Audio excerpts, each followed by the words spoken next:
Hello, guys. Bob here for TNL Network. Thank you for joining us for Tuesday Night Live. And on behalf of our entire TNL Network crew, we want to thank you again for watching, supporting our efforts to educate. Our TNL Network family and friends who have known about this show and guests have been excited in anticipation of our guest tonight. It is Tuesday night here, but in Australia, it is Wednesday morning, and our featured guest will be joining us live from Mount Buller, Victoria, Australia, where they perform. What a magical episode in the making. Their work is such a charming blend of artistry, tradition, and holiday cheer, especially with that twist of a July Christmas in Australia. From snow-capped peaks to summer shores, the spirit of Santa knows no season. Today, we welcome two truly twinkling stars of Australia's Claus community, Neil and Keryn Bower. With boots in the snow and hearts full of warmth, this dynamic duo brings joy to Mount Buller and beyond, showing that kindness and connection are never out of style. All this and more in this special Christmas in July, August, you might say, edition from Down Under. This segment of tonight's show is brought to you by North Pole Cornerstones, a new, unique, and entertaining 4-day educational experience. This is Tuesday Night Live.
The boy earned his belt, wore it proud and tight, refused to take it off, felt it fit just right.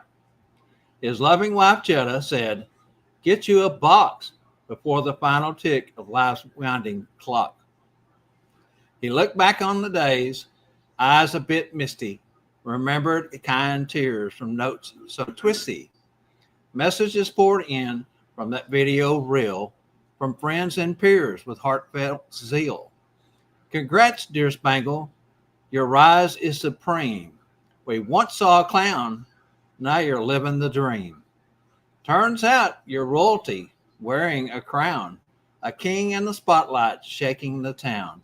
And by the way, we love your flair, especially the shows in Branson's air." Please welcome my co-host, Spangle the Clown.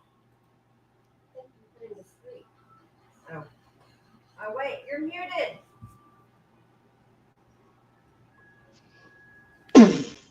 Blown, man, blown. Yes, man, thank you. That was just sound effects, man, you know. I got you. Yeah, no, thank you. Now, I do want to mention, since you mentioned sound effects, it kind of makes me think about, this will be our last StreamYard broadcast. Tonight is the last of 5 seasons of broadcasting through StreamYard. But don't panic. Everybody don't panic. We're still going to be here next week, and we've got a third-party app. If you watched yesterday's show, we use the EV Mux platform, and we absolutely love it. It has so much more, and it's going to be a great platform to carry us into the future. So, again, kind of a sad night. StreamYard's brought us a long way, but the future is with EV Mux. Now, we don't want to forget that you can always catch the replays of our segments over on the Tuesday Night Live show, 1225. Don't want to miss a single show. You just don't, so check us out. Don't forget to like, comment, and subscribe if you will. First half of tonight's TNL show Trivia is brought to you by School of Santa's 2026. Wait. You can't do that yet. What happened? There is one person that makes you and I look good. Yes. Hello. And we didn't mention Angela Mack. Okay, say hello to Angela Mack, everyone. Boy, I forgot myself. I'm over here typing away. Yeah, we're excited tonight. It's such a cool show. Again, we mentioned kind of a first in several different ways. We've got winter and summer. We're coming from, the resort, the top of a mountain, from Australia all the way across the pond, down under. So this is really a cool show. We're ready to get started on it. So over to you, and we will. Kind of reminds me of my dad when he taught me how to tie a tie, because you said across the pond and down under, around the tree and out the hole and back in the hole. You remember that? Your dad taught you how to tie a tie. It's like, yeah, the old sayings always work well, don't they? Yeah, it was like around the tree, out of the hole, in the hole, and cinch it up. Yep. All right, so let's move along. Tonight's show trivia is brought to you by School of Santa's 2026. That's where I was, hosted by that man right there, Spangle, in picturesque Ozark Mountains, Branson, Missouri, where fun and education meet. First half of the TNL show is brought to you by SchoolofSantas.com. School of Santas is a premier educational opportunity where fun and education meet each year in scenic Branson, Missouri. In 2026, our keynote instructor will be Joe Barney. Tuition is $459 for 4 days of classes, Thursday the 16th through Sunday the 19th. Every July, over 100 Santas and Mrs. Clauses, along with a few elves, gather in the Ozarks to learn the latest skills offered by a whole host of professional instructors.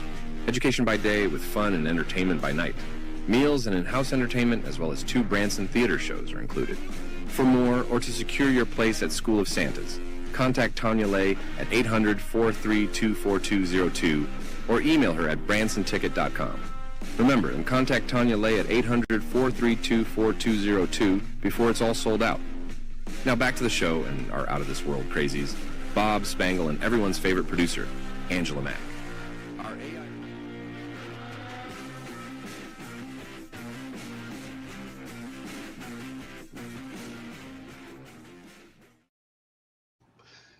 We're going to go back into our little golden books, And Bob, check it out. I got you one, I got me one from last week's trivia, the little golden books, the Beatles. How cool.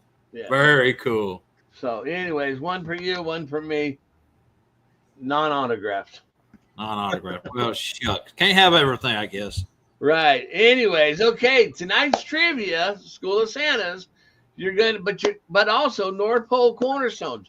You're going to get your name in the hat for a possibility of a scholarship to one or both of those schools.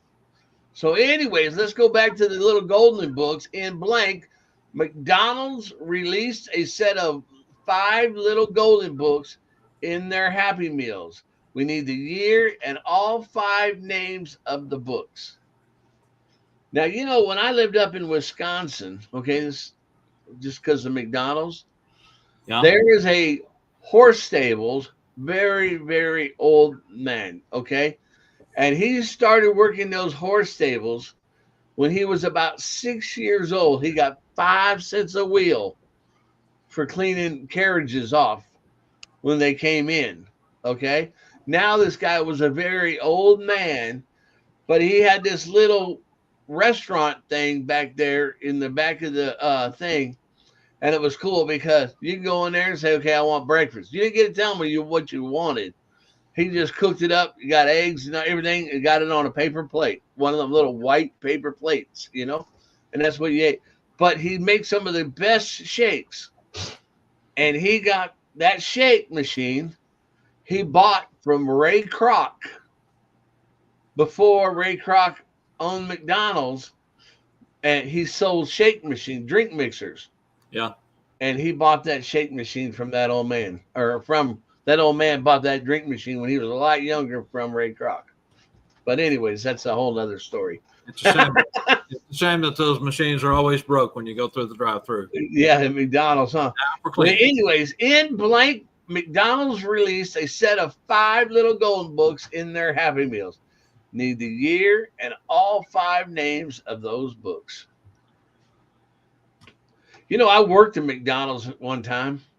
I was a maintenance guy for McDonald's. We didn't really do a whole lot, but it was when the Beanie Babies were there at McDonald's. Uh-huh.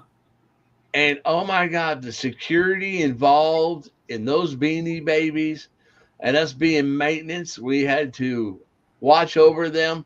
And when they set them up, they actually got a ticket at the register and they had to go to this room and they were issued their Beanie Baby there. I mean, it was just crazy. Wow. But anyway, you know, a clown's got to work at McDonald's at one Gotta time. work at McDonald's. That's right. Yeah. All right, so let's go on with this. Tonight's featured guest will be a first on several levels for TNL. First Australian guest, first winter setting from the mountains, and the first real daytime morning show. A little about our setting. Mount Buller is primarily a resort town on the slopes of Mount Buller. Within Mount Buller, Alpine Resort, an unincorporated area of the Australian state of Victoria. It is located approximately 208 kilometers, or to us here, 103 miles northwest of Melbourne. Please give us a warm welcome to tonight's or today's featured guest, joining us from Mount Buller, Australia, Neil and Keryn Bower. Good morning, all. Hi. Morning. No sweating at all, Spangle. Yeah. Yep. That's a lot to say. There's a lot of Mount Bullers in there. There is a lot of Mount Bullers, yes. It is. And it's kind of hard to say at times. I messed it up earlier, and now Spangle almost messed it up. I want to call it Bueller. Well, that's No, what I no. was trying at first, but No, not Ferris. No. No. Do any of them? Have you ever heard it over there called Mount Bueller? Well, No, not really. No. we have all. We are very like the US. We are very multicultural, and we have some interesting takes from some of our subcontinental guests and our Asian guests, and even in Australia we have different accents. Although I don't think we've got an accent at all. However, I know we scared a few people in Gatlinburg when we were over. So yes. Yeah, you scared a few people in Gatlinburg? People say to us that we don't put a space between our all our words. Everything is just one constant word. Oh, okay. So yes. But anyway, no, it's great to be a first. Great to be. Well, in some ways we're 15 hours in front, so we are tomorrow for everybody, or we are the future, as I tell a few of my friends in the US. But we're very honored to be on the show today, or tonight, or last night, whichever way you want to call it. So could I call you? Could I call you on Thursday morning and you tell me what the winning lottery numbers were for Wednesday night? Well, I've always thought that. Well, Yeah. Over here, the sort of one of our big sports is Aussie Rules, or Australian Football League. Uh-huh. And, one year we actually flew to Hawaii when the playoffs or the grand final for the premiership was on, and I watched my team lose on a Friday night in Hawaii, and all my friends said, "Well, why didn't you ring us? We would have changed the side. We would have won if you had told us what went wrong." So, Yeah. So, but no, unfortunately. But anyway, it's always good when we fly to America because we generally arrive Similar time. similar to time to when we left. However, when we come home, I think this year we didn't have a 9th of April. We left San Francisco on the 8th and got back on the 10th of April. So, Okay. Well, I could probably make a suggestion there. Here in America, like April 15th is tax day. I say miss April 15. Yeah. So do you have a tax day there? The 30th of June is our end of The financial 30th year. of June?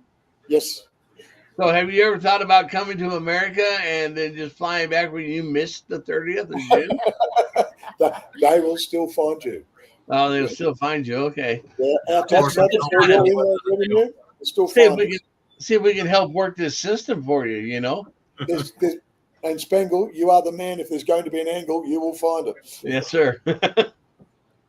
This is true, Neil. Very true. Well, welcome to the show, guys. We have been extremely excited since Gatlinburg when we talked about you guys coming on the TNL show. So I guess let's get started off with this question here. How did you each first decide you wanted to don the red suit and become portrayers of Santa and Mrs. Claus? Well, I hope everyone's relaxed and comfortable because it's a medium-sized story, but we've both always loved Christmas. Mm-hmm. I got very angry with my mother one year when she wouldn't let me put the Christmas tree up for Easter. Didn't speak to her for about 3 days, but always loved Christmas. Absolutely. And when we met, someone else always loved Christmas. So that was that was great. And in my previous life, before I wore a lot of red, I was in banking and finance, and we financed the importation of toys for various different groups. Like, I don't know whether you remember the Minions, the little yellow Minions, those Minion Bob from Despicable Me. I think we imported about 10 million of those into Australia. So Minions, Spider-Man, Postman Pat, who else? You name it. Spice Girls. The Spice Girls, they came out and they were huge. And you've actually made it snow here too, guys, which is great. I don't know if you can see out the window, but it's quite heavy. So it's quite heavy, and that's a bit of a miracle. But so we always loved Christmas. When we first married, we spent a lot of time picking out our artificial Christmas tree because that was going to become part of our family. And so it's not bringing in. We get a bit sad every year when we see the real trees chopped down and put in the houses, and then after Christmas they get thrown out, and they're the thing that we all love and adore. So we've got this beautiful fern Christmas tree, and it's been in the family for 30 years now. Our children adore it, but when I finished working in banking in 2019, our youngest daughter was a chef, or still is a chef, and she'd been skiing up here at Mount Buller, and she broke a collarbone, smashed it. So she couldn't lift trays. And we got home couldn't work. So I couldn't lift trays, couldn't work. And so I said, right, I didn't have anything to do. And so I said, we are going to get a job in Australia's happiest business. She said, Dad, there's no Disneyland in Australia. And she's right, there's no Disneyland. But we then, I said, there's a place called Christmas Kingdom. And they sell Christmas decorations, lights, and so forth. So we signed up, went and worked there. Getting to work with your daughter, which, Bob, you do a bit of that, was wonderful. And it was good because when you're a banker, not everyone smiles at you. I'm sure you've never smiled at your banker, Spangle. So I smile at mine all the time. But Carl wants to know how cold it is there. Carl White. Well, it's nearly blizzard conditions outside at the moment. Well, which is beautiful because it was a bit wet this morning, so it's probably 0 in Celsius, which is probably 30 degrees for you guys. Okay. And it's fabulous. But anyway, we did that, but it was great. Then COVID hit, and we got locked down fairly heavily with COVID. And I thought, what can I do to keep myself interested in the world? So I thought, I'll apply to be a Santa Claus. Didn't tell the family, just applied. and then I got a phone call, and sort of our version of Cherry Hill is Seen to Believe. And was interviewed middle of November in 2020. I became Santa with clean shaven, a GI crew cut, and it was wonderful. And I think then a year later, we had a friend who had at a winery said, I know you've got your gear in the car. How about you come and walk around the winery? And Keryn put something similar to what she's wearing at the moment and a Santa hat on.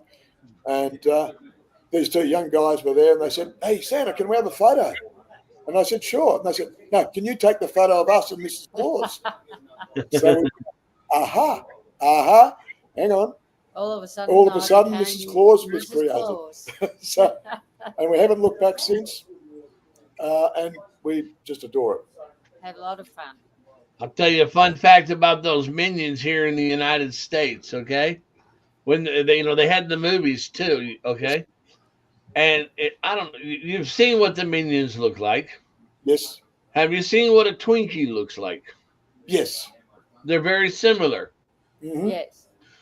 Well, here in the United States, Twinkie went out of business the same time the movie came out. Oh, wow. I'm thinking all the Twinkies went and applied for jobs at the movie theater. Do you remember when they quit making Twinkies for a while? Well, Twinkies aren't all that big here. But we've watched Die Hard 1 a lot of times, and the policeman in that is always, before he gets the bad guys try to upset him, he's always eating about 3 Twinkies. So we tried them when we were over earlier this year in the States. So us Americans, we like things that make us fatter. Yes. My wife's from Ukraine, and she says everything in America has got too much sugar. Yeah, it's all sweet. Yeah. But we had some beautiful fudge over there, and just had to work. I know there's not a lot of our Vegemite over there, though. That's one of the things that we missed, but we took it with us. Okay, well, anyways, what do you consider the most important qualities in convincing the Claus portrayal? Do you want to go? No, you can go. We set ourselves a mission statement, for want of a better term. We want to be the Santa and Mrs. Claus that we wanted to meet when we were 4 or 5. Yeah. And that's always our challenge. And it doesn't matter whether they're for people with special needs or if they're in aged care or things like that. We want to bring the joy, and that, of course, bounces back to us twofold. And we want to make sure every experience we are involved in is fantastic, because I met Santa last night we had Christmas in August over here, but he's a bit of a naughty Santa, and he was drinking schnapps and doing all that sort of stuff. So I got a photo. We got photos with Santa, which is unusual, but just you've got to listen, and we just love being it. And yes, I think if we try to be the Santa that we wanted to meet, then I think we're on track. Now, in Australia, is Christmas and Santa a really big thing? November, December, yes. July, not so July, much. not so much. Not so much. But it's sort of getting there. We did up here. We did meet and greets in the village, and we had busloads of people singing Christmas carols last year. But we've had a couple of hiccups this year, and the last 2 ski seasons have been modest. We only have a 16-week season, but it is nice because we can have a white Christmas, but that's only in July. Although we did have a rather unique occurrence back in 2006 up here. In November, December, we were on the back of drought, and bushfires were basically across Victoria, and the town or the village of Mount Buller and all the infrastructure was being threatened, and we had a Christmas miracle. It snowed on Christmas Day. So all the fires and everything coming up, it snowed on Christmas Day. It's just about a Hallmark movie. If we could have a love interest in it, it would make a brilliant Hallmark movie. So yes, but Christmas saved a lot of the village. Saved the village. Saved the village. Saved a lot of people's livelihood, it's.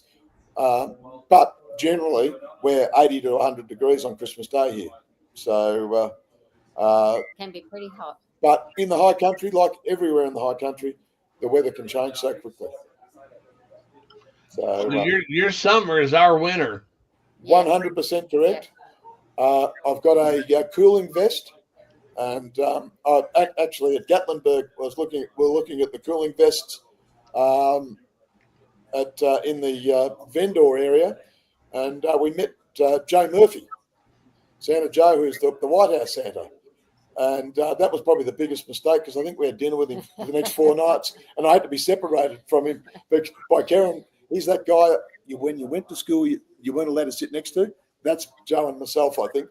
So, but we've got our vests, our cooling vests, and some of the Santas I've met along the way and through the worldwide Santa Claus network. The ones down in Florida and so forth, and even in Texas and California.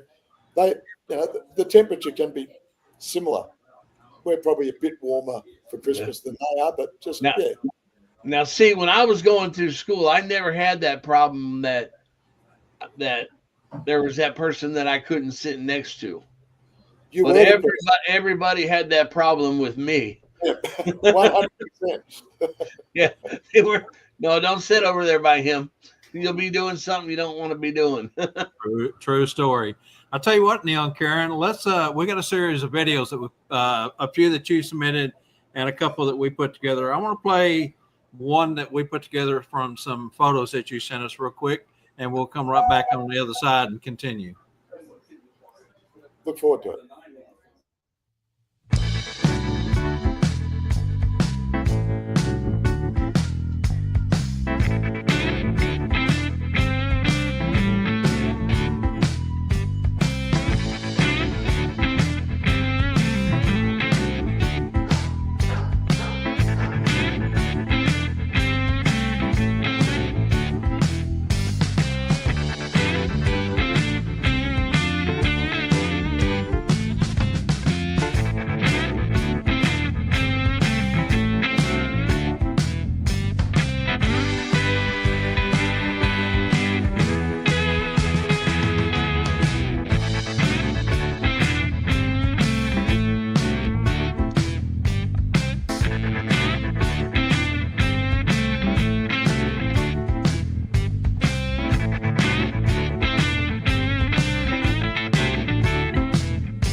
Now, there's probably a few suspicious folks there you didn't sit next to. Man, you had some tunes going there. Yeah, definitely. I think everybody probably recognized Adele's, Teresa and Adele there. That one's always one that stands out, but there was a lot of good photos that you guys took while you were over here during your travels around and I guess it would be a good place to kind of tell folks all the different places y'all went while you were here this summer. Well, when we landed, Santa Glenn, I think he's a Surf City Santa, never met him before. He basically came and met us, drove us around LA, took us to Adele's, and it was at the end of the terrible fires that LA had. And he said, I've got this favourite restaurant in Malibu that I'd like to take you to, but we can't go there. And he said, what do you want to do? And he said, we said, we want the whole American experience. So he took us to Korean barbecue first day. And then In-N-Out Burgers. What an institution. So, and then we went down to Palm Springs, and Mike and Katie, who met us in Vegas, we met them at Palm Springs at Forbes. Order of Real Bearded Santas, and we got on pretty well with them. And I think they're coming out to see us next year. so which will be fabulous. Now, were you at Forbes for their convention? Yes, we did Forbes. I had Yes. our itinerary was bookended. We basically had Palm Springs for Forbes and Gatlinburg at the end for the Santa family reunion. And yeah. I was at both. You were? Yes. I just make my beard a bit wider too, Spangle. Yeah. But no, it was great. We got your, I think the stuff for Santa did very well out of us. And when the exchange rate wasn't all that good, but did very well with. I appreciate that. Now let me ask you. When you was in LA, did you get the real LA experience? Did you go down to the wholesale district? No. We spent. Oh, we spent a lot of time three nights at Venice Beach. Yeah. Yeah. If you come back to LA, okay, you've got to experience the wholesale district. Okay. It goes on for blocks and blocks and blocks, and it's like all these. They got the toy district, they got the electronic district, the flower district, the clothing district, the fabric district, jewelry district, and it's all this stuff that comes in from overseas, and all these different shops are selling this stuff, and it's crazy because they're all selling this stuff, but then you can walk outside and the streets are lined with tents and things where people are living on the streets, and it's just, they're cooking food in shopping carts, selling food out of shopping carts, walking around, and we saw a bit more of that in San Francisco. Which wasn't great. Wasn't great, but we did tourist. Everything was tourist, and we made it. Did Vegas, of course. So Rod Stewart at the Coliseum, and that was pretty good. And in New York, our two daughters and one of our daughter's partners joined us in New York. We'd never been to New York, and that was just phenomenal. You don't experience Vegas unless you go to Fremont Street. Well, we went to Fremont Street, and Mrs. Claus wouldn't let me do the zip line. The zip line. I wasn't allowed to do the zip line. Oh, come on, Mrs. Claus. So we got a few comments here, Neil. Let's grab them real quick because they're pertinent to what we're talking about. Tanya Hampson, and she's from the UK, Britain over there. Oh, I love your style. But she says she literally just hit her that she came in late and was asking if you guys were from down under. Tanya, they are. They're in Australia. 100%.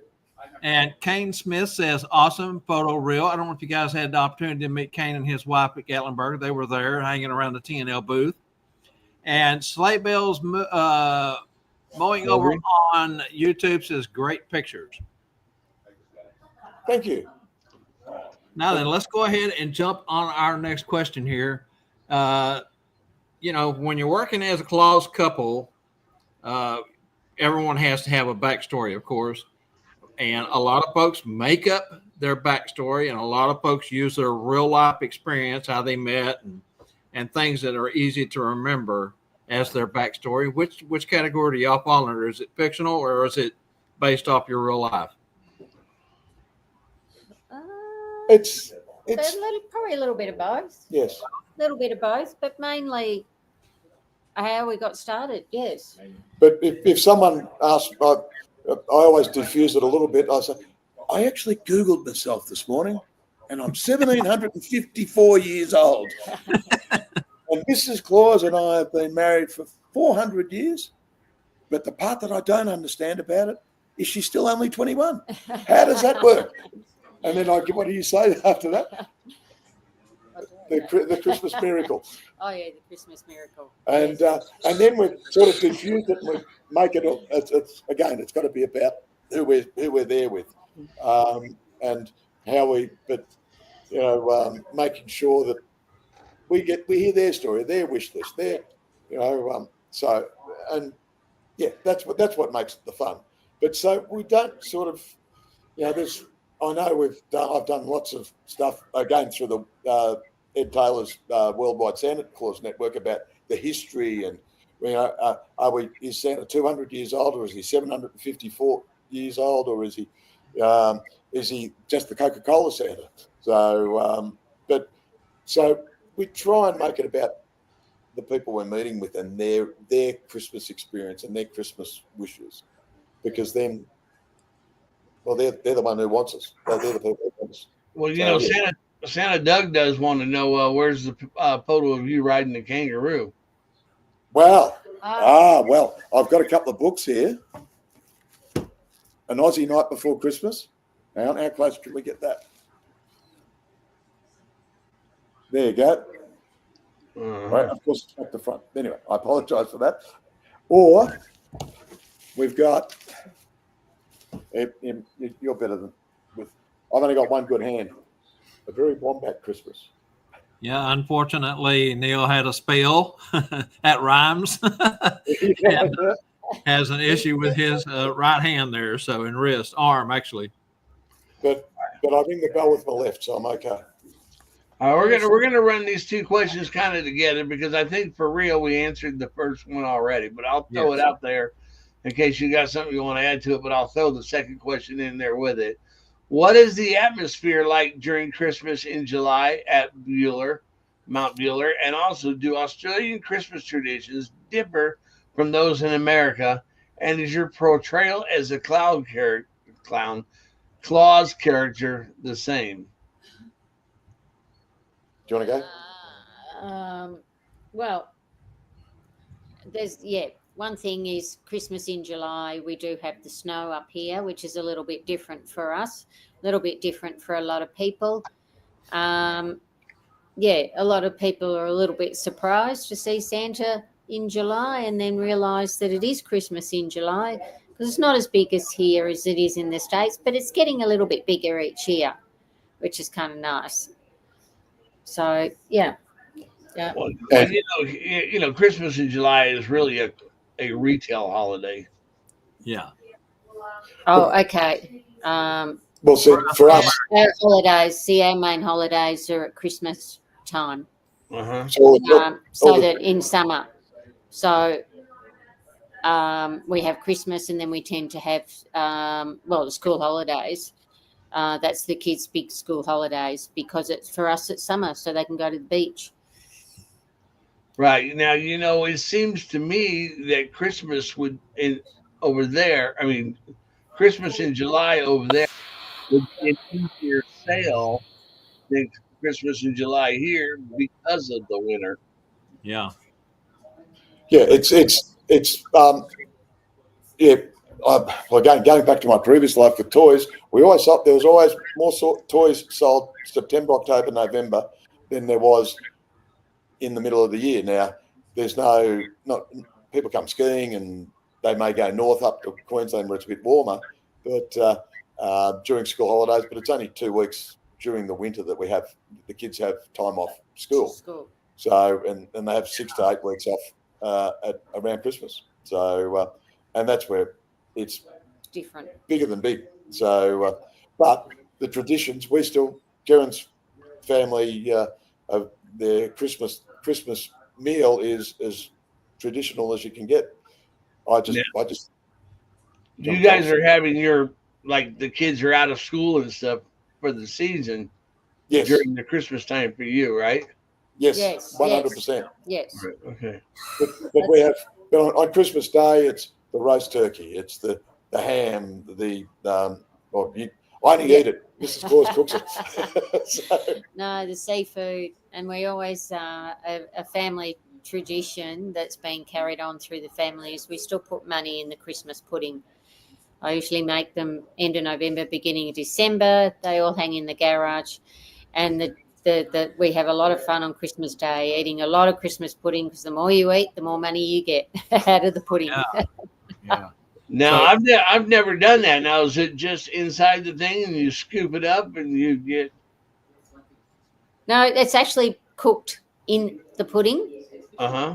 So before I wrap it up in the cloth, in the calico, I actually put the money in because it's very old money prior to 1936. So it's silver money, not what we've got today, which has got all the zinc in it. And it will stay in the pudding, and I can cook with it in the pudding. Wow. Yeah. Cool. Could you make me a batch of pudding and send it to me? We'll send you a photo, Spangler. Thank you. Thank you. Like I And said, of course, he's always working they- the They pour brandy all over it, and we light it and put holly on the top of it before it's served. So it comes out hot, and the lighting the alcohol on it. And So they get a scoop and they just don't even know what's in it. Yep, that's right. How and the much money? exchange How much rate money has had to pass? Well, we also put a pudding dole in as well, and whoever gets that gets $50. So there's a big scramble to get the pudding dole, and then the rest of the money they might get $5-10. So probably enough. How much money do you got in the whole thing of pudding? Oh, you probably have 15 to 20 coins. yeah, probably close to $100, I guess. Oh, send me 2 batches. So again, grab a comment here from Tanya Hampson. She's the lady that is from Britain. And I know that Australians, mainly a big portion of migrated from Britain down to Australia back 100 million years ago. But I know that the traditions are a lot alike. And she says, yes, it is in there. You best have good teeth. Yes. Lots of pretty goodness, she says. Now let me ask you this question, okay? When you start out with the pudding, do you know exactly how much is in there? Of the money?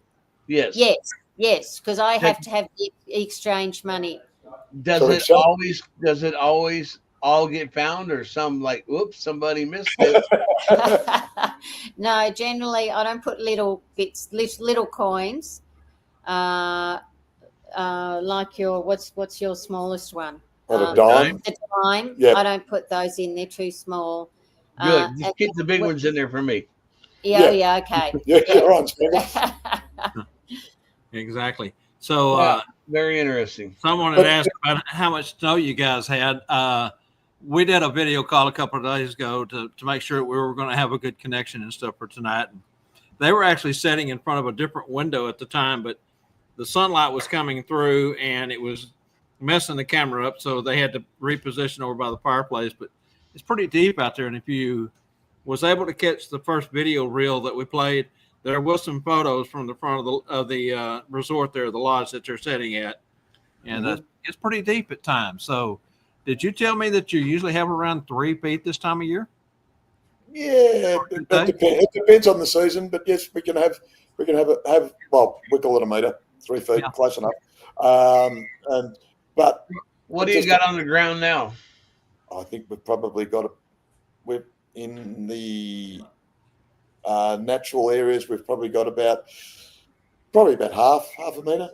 So yeah, but 1.5 feet, 2 feet. Not a lot. Wow. But there's a lot of It's enough. snowmaking, because we it's not like everyone told us in the States our skiing here is a lot like your your East Coast skiing. It's a bit It can be a bit wet, a bit wet or it can be or a bit icy. icy. So Yeah. it's not like where we had a month in Steamboat, Colorado in February, and that was just, my goodness, wasn't the snow magnificent there? It was just perfect skiing. I was a better skier there than I am here. Well, at the moment I'm not a skier, so not allowed to. Mrs. Claus Okay, is so all. you mentioned that last night y'all had a big event, and that kind of goes towards the question that we have for next. During Mount Buller's Christmas in July, but I know it's already August, but we're talking Christmas in July. Are there any special events, performances, or rituals that you guys usually do for this time of year? Well, last night there's an Austrian pension or guest house, and it's been here for a long time, and it's called Pension Grimace. And the Grimace family have been operating, and they've been having a white Christmas for 40 years. and but it's always the first Tuesday in August. Why? Don't know. But Hans Grimace, who's no longer with us, he was a bit of a scallywag, and or some people call colourful racing identity, and he would always come on and he'd dress up with a very bad beard, but they'd be singing Christmas carols and they'd be drinking schnapps, and we lost Hans about 2018, and now his boys do it, and it's it's not the Santa that we all portray, but it's a fun night, and as I say, we get photos with Santa, which we never do normally. Yeah. But he's handing out bags of lollies and shots of schnapps, and it's every year, and we've done them since start of COVID. I think 2018. We've done them, and they get some wonderful artists who'll come up and they'll just be there and jump on the microphone and start singing, and so forth. It's a real tradition up here, and it's harder to get on the list to get into this particular event than it is for anything else. And on a Tuesday night, it's wonderful. So that's probably the biggest tradition. They formally, the last week of July here, it was good to try and create a bit more business and interest, but that seems to have dropped away with some, after COVID and some bad seasons, the budget got taken out a little bit. And we did, as I say, last year we did 2 days up here, and that was a lot of fun. A lot of fun. So, and everyone wants a photo with Santa. This might be a good place to play our second reel that we have real quick. Okay. Angie, you want to play that?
I have a question. When did you transform from traditional beard to real bearded?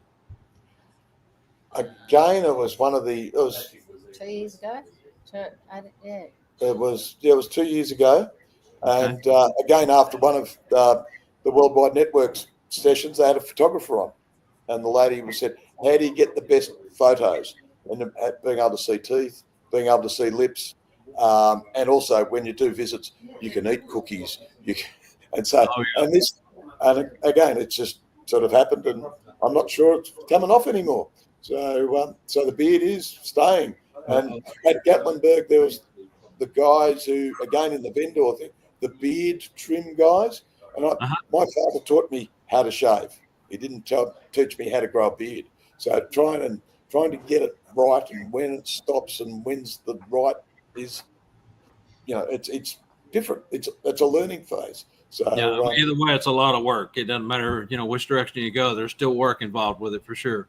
Yeah, it gets oiled every other day, and to keep it right. Well, and I got a question for you. It hasn't popped up here yet, but I'm sure it's going to pop up. When you was on that camel didn't have a pouch, did it? I mean, that's not no Aussie camel or something. Not like this one, not like this fella, but no, that day it was about 105 degrees, but there's a nice breeze blowing off the water, but it was a great shot. I didn't know if that was some kind of special Australian camel or something. No. They're walking along the beach where we spend most Octobers was Cable Beach in Broome in our far northwest, and it's a fairly special place, but it's a tough gig for a Santa up there because it's very hot, very humid, but a great shot. So. Yes. Okay. Well, anyway, each year before your season starts, y'all tailor your roles as Santa and Mrs. Claus. When it comes to different age groups or cultural backgrounds, because like here in America, Australia has a very diverse population in a lot of cultures. We add something every year. A few years ago, that there's a very tall gentleman who was in one of those photos. And was a college basketballer from Austin, Texas, and he's now playing for my beloved football team. And Aussie Rules Football. And but I was standing next to him and quite a well-known media personality over here, and a lady came up, put her hands on her ears and on her mouth. She was non-verbal. So I said to the gentleman who's the media guy, I said, Ed, the next lady is non-verbal, and he immediately went into sign. He started, welcome, welcome. It's great to have you here. Have a Merry Christmas. And I got home from that, and that's that event, and I said, right, we're learning sign language enough to welcome everybody, and it works so well with special needs people. And then the next year we sort of got caught a couple of times when we were singing different words in the Christmas carols, which is a bit embarrassing if Santa and Mrs. Claus don't know so we had singing lessons and we had dancing lessons. And at least the dogs stop howling when we try and sing now. But every year we seem to add something to it. And of course, this year we did our US tour and learnt so much. I've got my magic Night Before Christmas book, where if the Christmas spirit is not strong enough, of course, Mr. Spangle, there's no words, there's no color. Yeah, I sing along in the truck all the time, and I don't know why the radio station gets the words wrong so often. I just don't get it. You think them being professionals that they could do their job right? I don't get it. So yes, but to get the right words for Rudolph, we thought. And it was probably one of the earliest Christmas memories we both have, and that was individually, because obviously when we were 3 and 4, we didn't know each other. But the Rudolph the Red-Nosed Reindeer clay movie, the clay motion with the clay, and what was Burl Ives sang Rudolph, I think, from memory. And we went back to, and I thought that's as good a place to go as what is the real Rudolph the Red-Nosed Reindeer. The real words. And although I think it might have, someone will correct us on the chat, was it Pat Boone who sang it and released it as a song? But yeah, so going back and getting the words, but every year we try and bring something new. And even when we're driving from Nashville to Gatlinburg with Liz and Tracy, we were just talking about our work and so forth. And I said, I get so many original ideas from talking to all you guys in the States, because it hasn't been done here in Australia, because I pinched it off you guys. And then I said to Tracy, I said, last year I had a couple of ladies who were mature ladies, and I said, well, you better sit on Santa's knee. And they said, oh, we'll break your knee if we sit on it, Santa. And I said, you'll break my heart if you don't sit on the knee. And Tracy's got, I like it. I've just got an original idea. Yeah, I like it too. You know what kills me about people sitting on Santa's leg, okay? And you get these people, these ladies or these guys that come up to you and you say, well, here, have a seat on my knee. And they're like 110 or 115 pounds. And they're like trying to float on your knee. That way they're like, I don't want to hurt you. And then you get this 500-pound person that comes up. You're like, well, here, sit on my knee. And they, okay. I had a couple of New Zealander rugby players sitting on my knee, and I said, guys, both knees are perfectly intact, but let me just get on the chair perfect. So, yes, you can sit on the knee. Because they sit the wrong way, that might be the end of the season. So, Yes, yes. Now, is there a lot of Santas up in your area? no. Well, actually, there's two other Santas here at Mount Buller, but they're too busy doing other stuff to do too much Santaing during the season. There's, I regard my peers as the guys and girls we talk to on the worldwide network, because that's our portal into Santa Central. But whether it be Dale or Ed Hats or anyone like that, and since we did our Forbes and Gatlinburg, there's so many. Bob Smith has got me. I'm now a member of the New York City Santas. So I dream of being a New York City Santa. That would be very cool. So, and that's where we bounce ideas off. I'm a platinum member of the we're platinum members of the Worldwide Santa Claus Network. And, once a month we have our, hey, I've got this situation. How did you deal with this situation? Whereas most of the guys here in Australia, there's a few who are active and do more than just sitting in a mall, but not a lot. No, even in Melbourne. Yeah, not a lot in Melbourne either. And, there's even on some of, we have a big, like it's sort of on we have Carols by Candlelight on Christmas Eve, and they generally get an actor who's got a bad designer beard, and just he might be able to sing and dance and do all that really well, but he's not a Santa. Santa's in here. So that's where the real Santa lives, and so that's why I belong to so many of the groups in America, because I get such great feedback from all sorts of Tom Sheeran, who's and Bart, and all these guys. We're constantly sharing information of how they deal with it, and the 6th and 7th of December this year, there's no one who can book me unless they want to book Mrs. Claus as well. So, and I say that to some of the guys because what am I going to do? Leave Mrs. Claus in the car for an hour while I go and do a visit? No. And so I said, if you want us, you'll find someone cheaper than us. But it might be the local butcher or something that puts on a bad suit. If you want as good a portrayal as we can do, you want us. But our December 6th has been booked out already with deposits paid, all that type of stuff from 8 a.m. until 8 p.m. With an option to extend past 8 p.m. for this private appearance. So, as I say, we get most of our information from you guys because it's a lot bigger.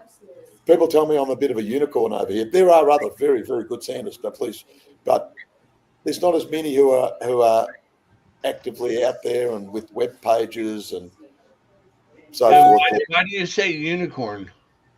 Well, but fairly unique because most of the people go, oh, yeah, I'll sit in the mall, do my 4-hour stint in the chair at the mall, and hi, smile at the camera, get the photo, then move. Then the people move on. But the Santa experience, there's a lady who does a lot with Ed Taylor, MK Haley, who I love. She was a Disney Imagineer, and she spoke at she speaks at every conference, every annual conference on Zoom, and she talks about the artifact of the journey. Last year we did a pop-up studio for a photographer, and it was more about the photo, not about the experience of Santa and Santa visiting someone special, and the artifact of the journey, and it was learning about the experience economy from her, and that's why we're trying to always improve and be better at what we do. I'm kind of thinking when you said unicorn, it's kind of like our reference to a peacock. Right. Oh no, see, no. Well, once I put that Adele suit on, I'm a peacock. Don't worry about that. What Teresa and Nadia fitted me out with, and liberated from my Amex card. But I put that on. I am a peacock. There's no doubt about that. But Mrs. Claus looks all right too occasionally, doesn't it? They go, she can't be a wife, surely not. And yes, so okay, Bob. Okay. Have you guys ever faced a challenging or difficult situation while working together, where you've had a child that either acts up, or that situation where a child asks that tough question about, can you bring my nan back? A bubble gun. Oh yes. You get some older kids. You get some of the older kids that might spoil it for the littlies. But I tend to, while Santa's with the young ones, I tend to take them aside and just tell them that, come on, guys, this is for a bit of fun. Let's enjoy the experience. And they're generally pretty good. And Mrs. Claus comes into her own with little ones and special needs, because, like we all tell our children and our grandchildren, don't talk to strangers, except for that really weird guy with the beard and the hair in the red suit and he's bellowing and ringing a bell. But that's where Claus will come in and soothe them down and say that, do you want to meet Santa? Oh, he's quite nice. Come with me. And that's where the beauty of having, and we're able to tag team a little bit, because I'll sit but again, learning to be nice and soft and low and not scare anyone. But Mrs. Claus does that so much better than Santa does. I think we all can agree that working with a Mrs. Claus, be it your partner or someone that standalone Mrs. Claus that works with different Santas and things, definitely enhances the experience for the children, and also for you as Santa and her as Mrs. Claus working together. So Mrs. Claus certainly takes the edge off it. Although it did get a bit embarrassing at one stage when these guys said, "Can we have a photo?" Oh, did I say it before? Can we have a photo, Santa? And I said, "Yeah, sure." Said, "We don't want you in it. We want a photo of Mrs. Claus." Thank you. Can she sit on our knee? Yeah, really. Absolutely. Michael? All right. Do you guys have a favorite holiday tradition that your family always did at Christmas time that you now follow in your own house, besides the pudding that I'm waiting on? Oh, beside the pudding. I was going to say that the main thing is the pudding. We always put the same food on every year. That's usually the tradition of the same Christmas food. It's the one time of year where the whole family tries to get together, which is really nice, because during the year everybody's busy doing their own thing. So it's kind of nice that we all actually do make a point of getting together, which is really good. How many is that? About 15 to 20 on your side, and about 30 odd on my side. But I'm a bit scarce now, because I picked up a very well-to-do client I had to visit last year, and then I do one of my highlights of the year is I do the Salvation Army and again the Collingwood Football Club homeless lunch on Christmas Day, and I generally get paid a bottle of water, even though I've got to drive halfway across town. But you're really giving something back, and then after I've done that, I head home and spend Christmas with my family. But generally, I'm a bit tired because we did, I think, 97 appearances last year. So we had our work cut out for us. So, but yeah, it's just too much fun. Yeah. It is the best thing. So, but yeah. And well, once upon a time, we weren't allowed to put our Christmas decorations up at home until my mother's birthday on the 9th of December. Now, Mum's been gone for over 25 years now. So the Christmas decorations go up in November. The lights go, the full Griswold. Beginning of November. Well, Santa gets a bit busy too. So Come up and enjoy them. Mine never go down. Well, there's a lot of guys we met over there. It's always up. So, and again, one of the reasons why I think we're Santa and Mrs. Claus now is when I was trying to run the finance world and run a bank and never got anywhere near it, Keryn would take our daughters with her mother, and there's our version of Macy's is Myers. They have these wonderful windows every year, and you take the girls, didn't you? Yeah, that was a tradition. Yeah, and take the girls, would look at the windows, we'd go and have lunch, and they could pick one Christmas decoration to put on the tree. So each year they added another little decoration to the tree. And you got photos with Santa. And we got photos with Santa as well, which are all they're always up on the wall. Our tree is pretty full of decorations nowadays. But our eldest, when she turned, I think 12 or 13, said, "Right, enough of this photo with Santa."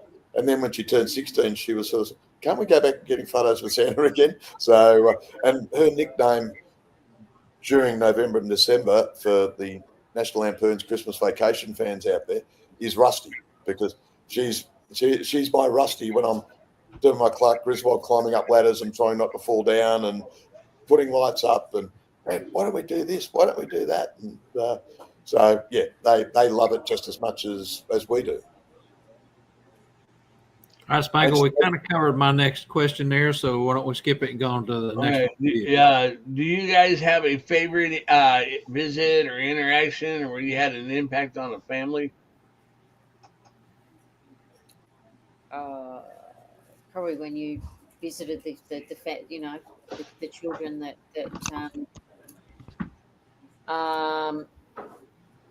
they caught you delivering the presents. Oh yeah, that's probably the best. That's the best gig. On Christmas Eve, I do 30-minute or up to 30-minute visits, and you're walking in, and especially generally to grandma's house, and you start about 6 o'clock, and you every half hour with about a 15-minute travel break in between, and you get caught delivering presents. There's a photo on my website I had designer beard, designer hair on, and there's this little blonde girl, and there is no one in the universe that can tell me she's got like dinner plate eyes. She has got seen Santa at grandma's house, and there's no one who can tell me I am not the real Santa in that photo. And I've done them the last 3 years on Christmas Eve. That's quite special. I did have and it chokes me up every time I talk about it, when I was doing the mall at Southend, which I still do, at Westfield. Little girl came up, and this is a few years ago now, unfortunately. She came up to me, and my way of seeing whether they like, I wave, and they wave back, and then I go high five, and I do a fist pump, and then I go, do I get a cuddle? If you get a cuddle, you know you've got them. And this little girl, I said, "Oh, you've seen my friend." I said, and a mother said, "What do you mean?" I said, because she was missing her front teeth. I said, "You've seen my friend, the Tooth Fairy." And she didn't. She sort of looked at me a bit funny.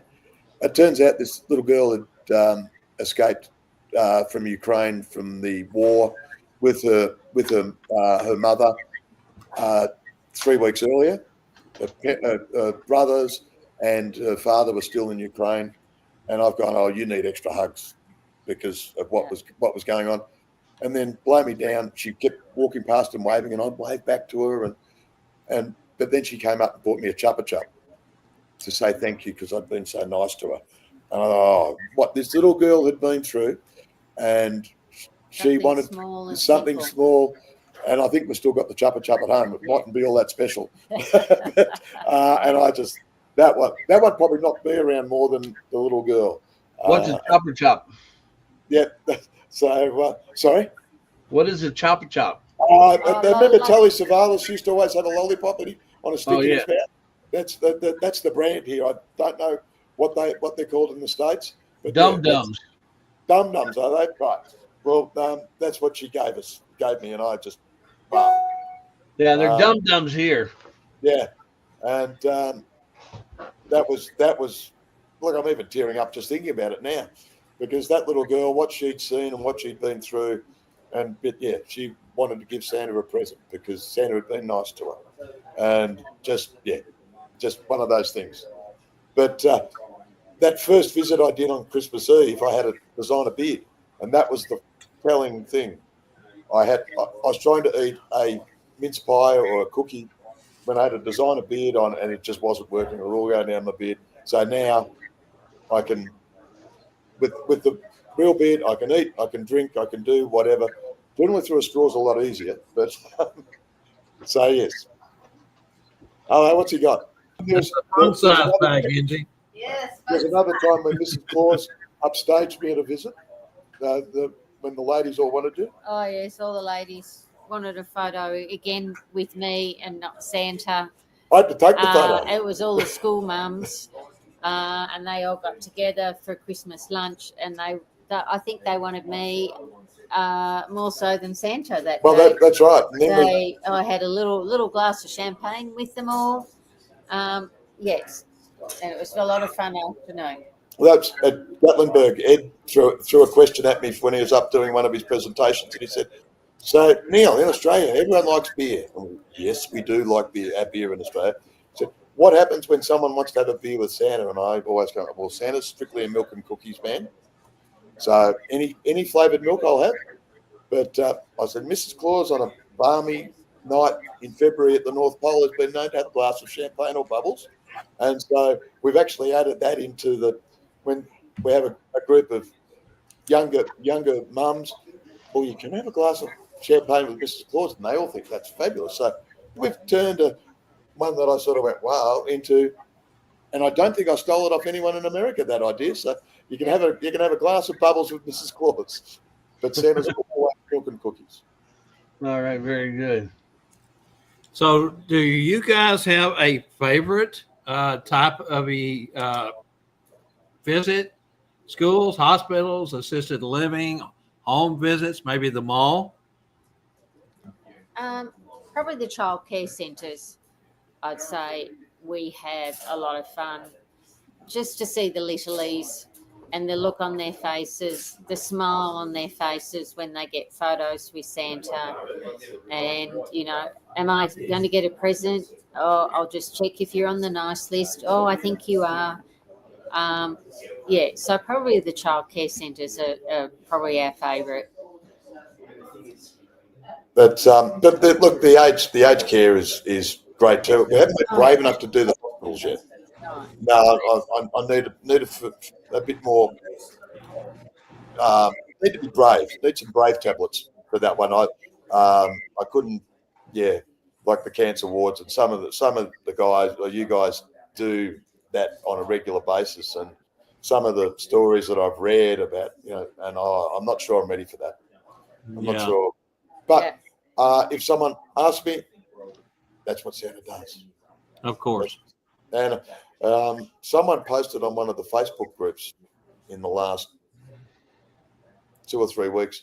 They said the Santa journey starts with a whisper, and then it grows into a roar when you're feeling comfortable with it. But it starts with a whisper, and you're all finding your feet. We haven't been brave enough to do the hospitals, but we did respite care, aged care last year. And there's one lady who is from Eastern Europe somewhere, doesn't speak, just sits in a chair. But when Santa and Mrs. Claus walked in, her eyes lit up. Santa, and you go, wow, how powerful is what we do? Absolutely. This is again, you get paid in there. You don't have to get money put in your pocket for those. That you get paid in there. So we're human, we have emotions and a heart, and it's hard to hold back sometimes. Yes. My hardest visits are if I'm sitting in a chair somewhere doing something and I see a child coming up to me, or they're standing there in that line and they're holding a picture of another child. That just, because I have one of them every year at the mall. That just hurts. Boy came to see me for years, and he died of asthma about 4 years ago. And ever since they bring his picture of me and him together, and the whole family comes and gets a picture, I still get emotional every time. So Yeah. Those are the hardest on me. They are. I'll tell you what, let's run another video right here. This is one that Neil had sent us, and we'll be right back after the video. I want to see that kangaroo. How are you holding up this time of year? Oh, as in the song, it's the most wonderful time of the year. We just celebrate Christmas from the 12th of November all the way through until tomorrow, of course. Now, tell me, Santa, what have been the most popular gift requests this year? Well, every little girl starts off wanting a unicorn, but of course, and a bit of LOL surprise, and then of course they love Barbie. Oh, of course, Barbie. How can we forget Barbie? Barbie's a lovely shade of pink you're wearing today, Amber, too. I am in my Barbie pink today. Very nice. Now, Santa, I feel like we're always talking about what other people want for Christmas, but what do you want for Christmas this year? Well, it's the last minute. Everyone's a bit excited and a bit tense. Just relax and enjoy Christmas. When you're shopping here at Southland, come and pick up your last minute gifts or last minute presents for any people and for the small goods and so forth to eat. They go over Christmas, but just relax and treat everyone the way you would like to be treated. That's a really good message to end on because, as you were telling me just before, you haven't quite finished finalising your naughty list, have you? So I checked it once, and of course I've got to check it twice, Amber. And now, so we've heard of the last drink spell, but to finish off here, what about the last gift spell? What do you reckon? Oh, I think we can do that. Merry Christmas, folks. See you at Carol's tonight. There we go, guys. Well done, including him on such a busy day. So I did a visit, does he? Parties. That is exactly what my 6-year-old wants. 10-year-old gaming. Well, unfortunately, Neil, we couldn't hear that one very well. Maybe you can kind of interpret what that was about since the volume was so low. Well, that was possibly the last time I wore a designer beard. And we had our Today show, and it was 7:00 on Christmas Eve, and Amber in the morning, and Amber Johnson came on. She's now the crime reporter, which is a bit sad. Lovely girl, and she said, "We're going to ask you this question, this question, this question, and this question." I said, "Fine, I'll be good." And it was live to air. She did not ask me any of those questions. And then halfway through it, you saw my hands going, and I couldn't think of the word groceries. So, I came out with the word small goods, meaning salami and things like that. I couldn't think of the word groceries, but the car parks can get a bit willing, for want of a better term, on Christmas Eve when everyone's doing the last minute shopping. And but it was a great experience. And but yeah, I know it's our version of the Today Show, so it goes all around Australia. And yeah, it was a wonderful experience, and it just, again, improvisation, just trying to think of words. And when she said, "What do you have?" and I did used to import or help the importation of LOL Surprise and toys, and so that came to the top of the head. And every little girl does want a unicorn, and they want Barbie, and of course she had pink on, and then I just flowed, it was really good fun. It was really good fun. I was a bit disappointed I didn't get it this year, but I did. And I'm not sure whether I said it, but when I do the Salvation Army Collingwood Football Club homeless lunch on Christmas Day, that's generally covered by one of the news teams. And I had these two beautiful Sudanese kiddies. They were about 3 or 4. And I said, grabbed the cameraman and I said, "Quick, I've got the shot for you." I said, "What do you mean you've got the shot?" Because they sent a junior reporter and they weren't all that experienced. And I said, "I've got the shot." And I said to these two beautiful little girls, "Just grab my beard." And of course they grabbed the beard. Oh! And just was a winner. So again, yes, I think I might be more peacock than unicorn when it comes to that, because I don't mind a bit of a show. I think Sure. I think all the Santas have got a little bit of peacock about us. Yeah, so, I love it when the little girls ask me for the unicorns, because I always go, I am a clown, and this, that goes into my Santa character too. And they ask me for a unicorn, and I'm like, oh my goodness, You and I are so much alike because I love ears of corn too. Just lots of butter. Is that how you like your ears of corn? They're like, no, unicorn, Santa. Santa unicorn, not unicorn. Well, so my one, Clyde. I don't know what Clyde. I think he's a banjo player, and I don't know where he's from. He's got this fabulous voice. He plays the banjo, and he comes up with Olive. You know, who's your favourite reindeer, Santa? Olive. Olive? Never heard of Olive. And they all go, no, surely it's Rudolph. No, it's Olive. And I said, all right, well, we'll sing the Rudolph song. And of course, we get Olive, the other reindeer. And I go, there you go. And all the mums and dads go, oh, Santa. Yeah. Exactly. You know, you was talking about they didn't ask you the questions. That's kind of why we submit the questions to you first to make sure that we're not throwing those surprises at you. No, the improv classes, there's a Santa somewhere down in Atlanta. Uh-huh. He runs improv classes and the 100 questions and all that. Olive. Oh, hello. Ah. All of the other reindeer. And there's Andy, of course, as well.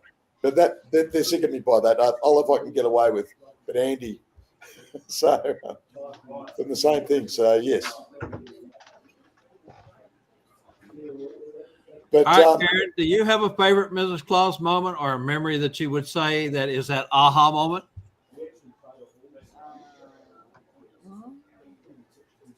Favorite? I don't know. No, I probably won't have one particular moment. Other than probably when I first became Mrs. Claus, it just happened by accident. That we were at a winery. Santa came out and they said, "Oh, where's Mrs. Claus?" And all of a sudden, I was Mrs. Claus. And we had a lot of fun with a lot of people that day. And I thought, well, this is good. This is fun. So I guess that was, that sticks back in my mind all the time. Then again, we don't have a lot of, dare I use the word, professional Mrs. Clauses over here. So again, Forbes and the Santa Family Reunion, talking to, Laurie from Forbes, just the different ideas, and Sean and Betsy and all the Mrs. Claus, and then the wonderful, I sort of get a giggle because one of my favourite movies is Romancing the Stone. But Joan Wilder at Gatlinburg, Joan and John Wilder Armstrong, and we helped with the setting up because we volunteered. Hey, that's how you meet people at a convention. You start volunteering. And some of the things that, Joan's, what a beautiful lady. And then it turns out they've only fostered over 100 children over the journey. And you go, wow. That's so much to learn, from people like that. Just wonderful. Absolutely wonderful. And of course, Doug and Jenny, I'm very excited about their show and that'll come to us in March. The Claus couples. But did I get it right? A couple of clauses. Couple clauses. And we have a preview show coming up in August lined up for them. They're going to all four come on and kind of give everybody a taste of what the March 2026 show will be when it debuts. Yes, but again, we're meeting them and Liz and Elizabeth Roosh and, the 4 hours drive or whatever it was from Nashville to Gatlinburg. And, of course, we had to have a stop at Buc-ee's. We're in love with Buc-ee's. Of course.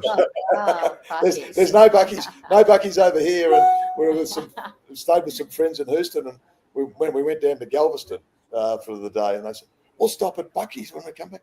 What's Buc-ee's? And so Buc-ee's Nuggets. Oh, where do I sign? Won't be long. Australia will have Buc-ee's. I promise you. They're spread across the country. They all started right here in South Texas, so they're headed your way. Yeah, Buc-ee's is one of them things that when we're on the road and traveling, we got to stop at a Buc-ee's when we see it. No matter We got to what. stop. Hands You down. can't drive past them. But we only live just a few miles from one, and we don't ever go there. Same here. We got two right up the road, and we don't go to them, but when we travel, we have to. I got to have a barbecue sandwich, man. Yeah. Yeah, the breakfast burrito goes all right too. Just right there. Those are hard to beat too. Yeah. All right, Spangle. So, especially All right. after Well, we already kind of went over this when we kind of seen the pictures and stuff, and know you dress pretty traditionally at Christmas time, even though it's 100 degrees. So, Bob, let's just take this to break. Okay, that sounds good. Let's go ahead. Neil and Keryn, we're going to take a quick break here. This is where Spangle kind of comes back and does a second trivia question. And so we'll be back on the other side of this commercial break.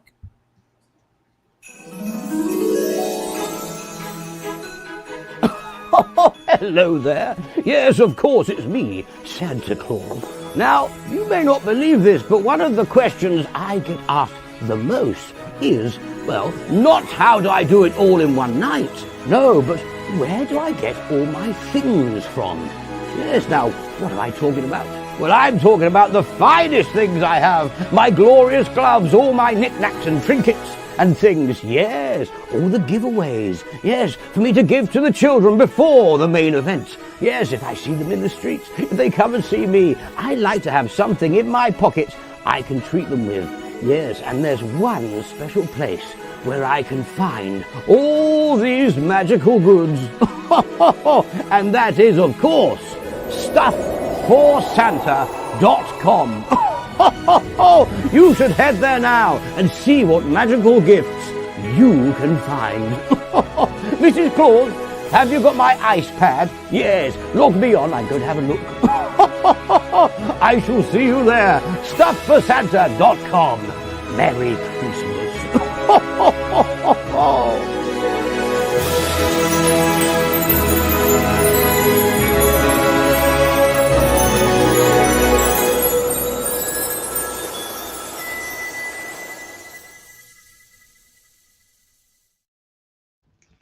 Wow, guys, we're going to make you have to go back and watch this again because only 2 of these are listed on our website to see what those look like.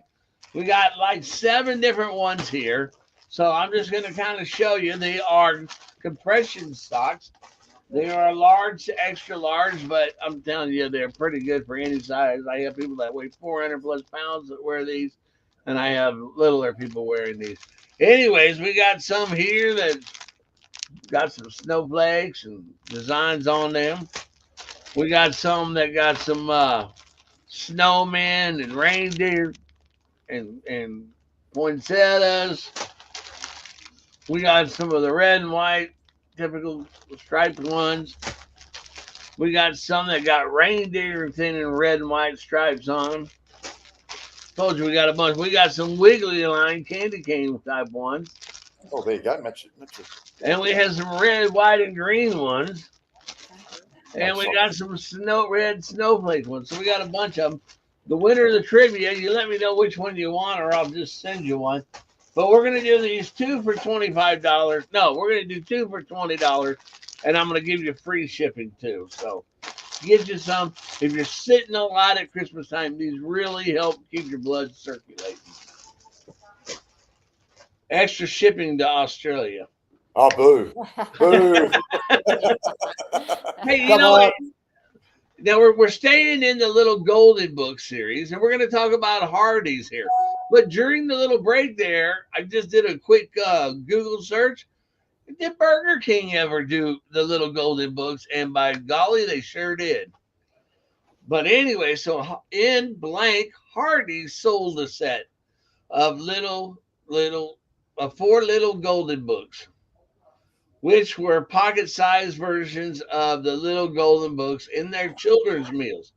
Need the year and all 4 names of the books. So in blank, Hardee's sold a set of 4 little Golden Books, which were pocket-sized versions of the little Golden Books in their children's meals. Need the year and all 4 names. Bob, you should have asked for the size too or something.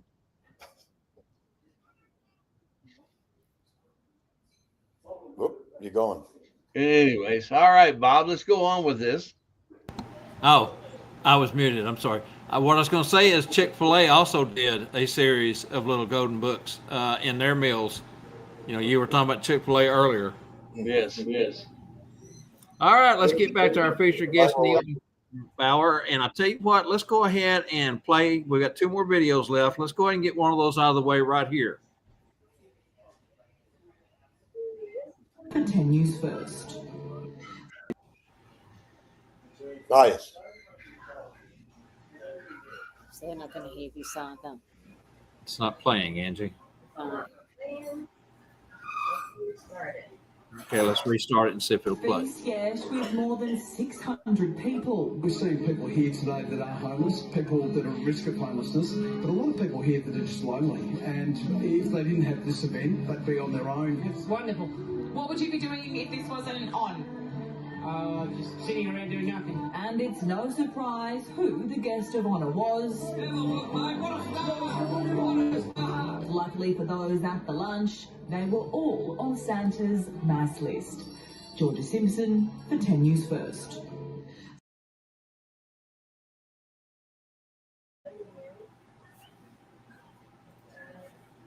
Yeah, that's action there. Yeah, that's Christmas Day, and that was on the national news of one of the programs, and I've been doing that Christmas Day Salvation Army football club thing for the last 4 years. First one, we had to have masks. It was in the middle of COVID, and it was the first day we're there. One guy's come up to us, and he was homeless. There's a lot of homeless and disadvantaged, and they came up to us. They said, "Are you in charge here?" I said, "No, I'm just the senior elf. I'm sorry." Brendan Noddle, who's the Salvation Army gentleman, quite a remarkable man. He runs it. But this guy said, "Can you tell them if they weren't doing this, we would be traveling around on trains and eating cold spaghetti out of cans." He said, "And every one of them gets a warm meal. They all get a soft toy.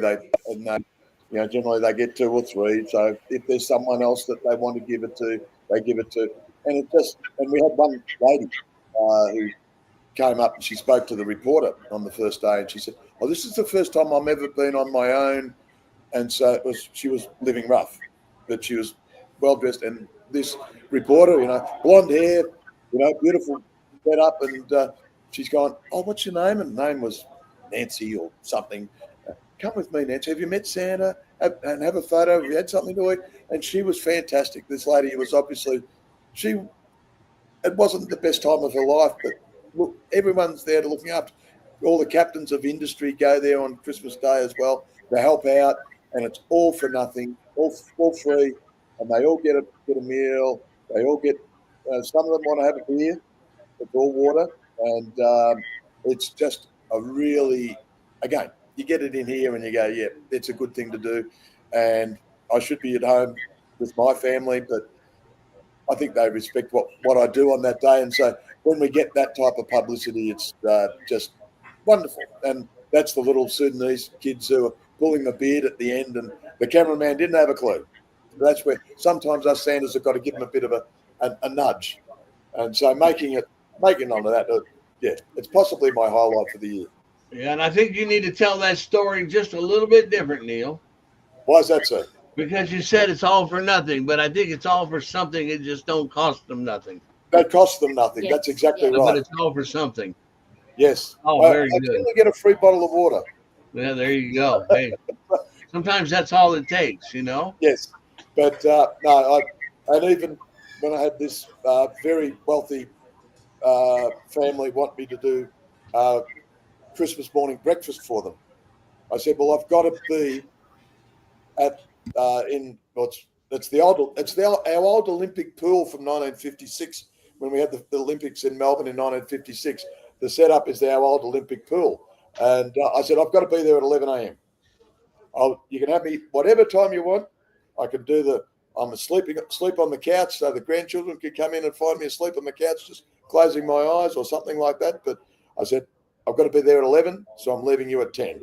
So make sure I'm there, because it's a nice full stop for the season. Although this year we were invited by a group and we did New Year's Eve, which was a bit strange. The head of the American Legion here where I live, he comes over to my office today and said, I meant to call you. I was supposed to call you, but I wanted to see if we can get you back on the schedule for doing the event here. I said, okay. We found out the date and everything. I said, yeah, we get you. And he goes, and what was this going to cost us? And I said, well, I'm going to charge you the same thing that I charged you last year. And not that our town don't have a budget, but we live in a small town, And he goes, well, I'll have to go look and see what that was. I said, I can tell you right now what it was. It was nothing, and that's what I'm going to charge you again this year. I do that. Yeah, well, one of the other events that we do is a group called Australian Single Mothers by Choice. And I was first approached and they said we're a charity and so forth. And so I Googled them. And the only place I could find them was in, was it Harper's Bazaar or Mayfair magazine? And it was written up as people who were well-to-do and ladies who decided it was time for them to have children. What it turns out, it is most people who've fled from violent homes, domestic violence, and I tell them I do it every year, and they give me a box of chocolates or something like that, and I say thank you very much, and they're a wonderful network. They look after each other, and some of the mums, and there's me and no other male in the place under about 12. Above 12, over 12, because that's nice to them, and they have had terrible experiences. So doing stuff like that, you go, yeah, Santa should be doing some of that.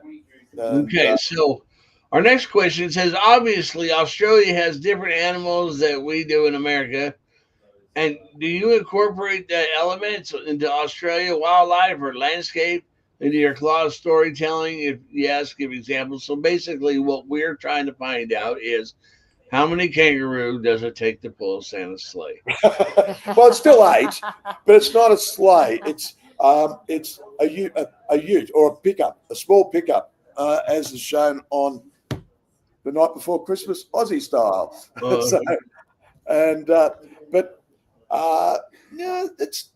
We generally are pretty northern hemisphere traditional with that. We do a little bit of Aussie angles, but it's still, we talk about reindeer and we talk about Santa lives at the North Pole, even though the guys at Forbes made me a T-shirt that says South Pole Santa on it. So and that's Mike and Katie when we were having dinner with them at Nobu in Vegas, and this lady came up to us and she said, "Are you two brothers?" And Katie and Keryn have just started to, they're just uncontrollable laughter. And then Mike said, "No, he's a fake. He's a fake. He's from the South Pole. He's not." And I said, "Well, what do you mean the North Pole? South Pole, we're unique down in the South Pole." And this lady ended up sitting on our knees, and she had the greatest time. And then a grown-up boys came over, and one of them said a word that Santa doesn't use. And I said, "You'll be on the naughty list if you keep using that language." And then his brother came over and said, "Oh, my brother's a bum. I'm sorry about his bad language." I said, "Well, we don't use that word either." We just had a ball. But, yeah, mainly we do a little bit of kangaroo, but, yeah, it's mainly the Northern Hemisphere animals that we use in our portrayal. But in one of the earlier clips you showed, Bob, there was when I did the parade at Westfield Southland, it was Beach Party Santa. And so that's why someone said, "Why is Santa in his pajamas?" But they had the board shorts and the Hawaiian shirt on. But one of my colleagues in Sydney, and I don't know whether you're aware of Bondi Beach, but it's a fairly notable beach in New South Wales in Sydney, big surf beach, and they brought him in on a inflatable.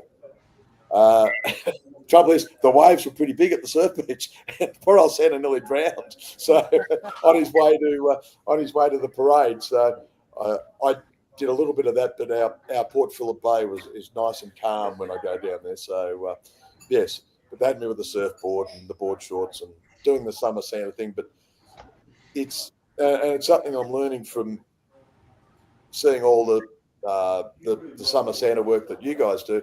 Is a lot of it at the beach and so forth. Although I wouldn't mind doing the rolled up Santa pants with the walking along the beach with the feet in the sand. That might work a bit. We'll give that a try. Oh, let me ask you this. So in Australia, seeing a kangaroo, is that much like seeing a deer here in America? It depends where you go. I think I sent a track to Bob. There's one of our golf courses down past Geelong. They're always having kangaroos wander around. This lady was trying to tee off on the golf course, and there's kangaroos bounding around. They said, only in Australia would you get that. But I was on that camel.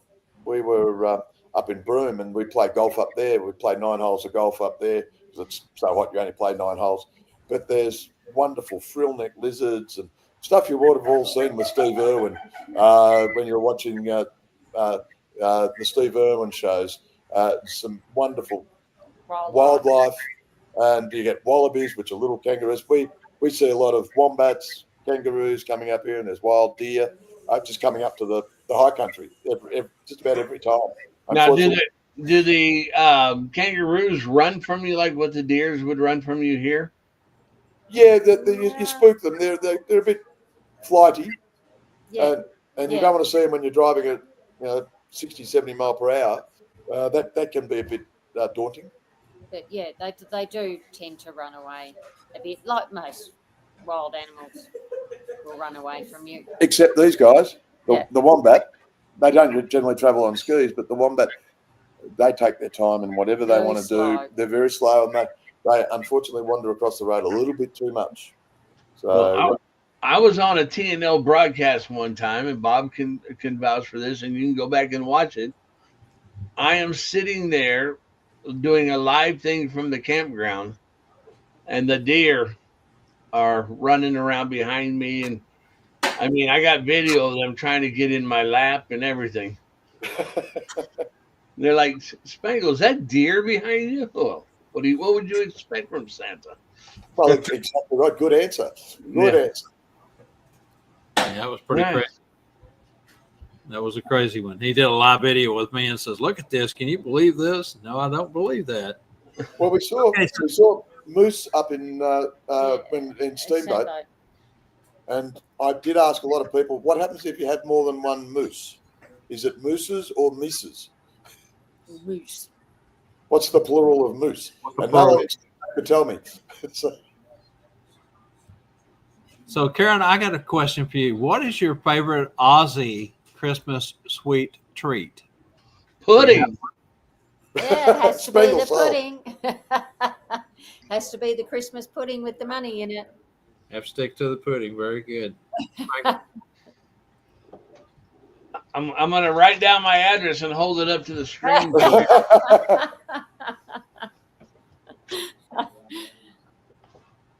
So there you go. No, but there's also the baking and the making of chocolates and lollies and all that sort of stuff. Yeah. When she had a little bit more time before she was Mrs. Claus, and our youngest daughter, they get involved in that a lot. Like White Christmas and yes, a lot of Christmas biscuits we make. A lot of cookies. A lot of cookies. Mm-hmm. Yeah. And chocolates. Okay, so what do you wish more people understood about the art of festive character performances? We're there to make their day better, because they immediately make our day better by enjoying what we do. And well, again, at Forbes, the first thing we did at Forbes, we went on the aerial tram car out of Palm Springs that spun around, and there was 100 Santas and Mrs. Clauses there. And these poor people who were on there, they did not know what hit them. And we got split up coming down on the cable, on the tram car. And one lady sheepishly came over and said, "There's about 5 Santas there. Can we have a photo, please?" And we went, "Sure, not a problem. Who do you want a photo with?" And she couldn't make up her mind. And her husband's got, "I'll take the photo. You can have a photo with all of the Santas." Then it was like it was like a downpour. Everybody was wanting photos with Santas, and outside of the tram car, they're trying to sneak around and take a photo, so as if they weren't looking. But 100 Santas and just standing at the aerial tram car. I can't remember where it was, but it was good fun. And it'd be the same at Branson when you're doing the walk, the parade down the street. Everyone wants a photo, and they don't care how many Santas. In Gatlinburg, every Santa was stopped and get a photo, and then when they heard our accent, well, that was where are you guys from? That was even funnier.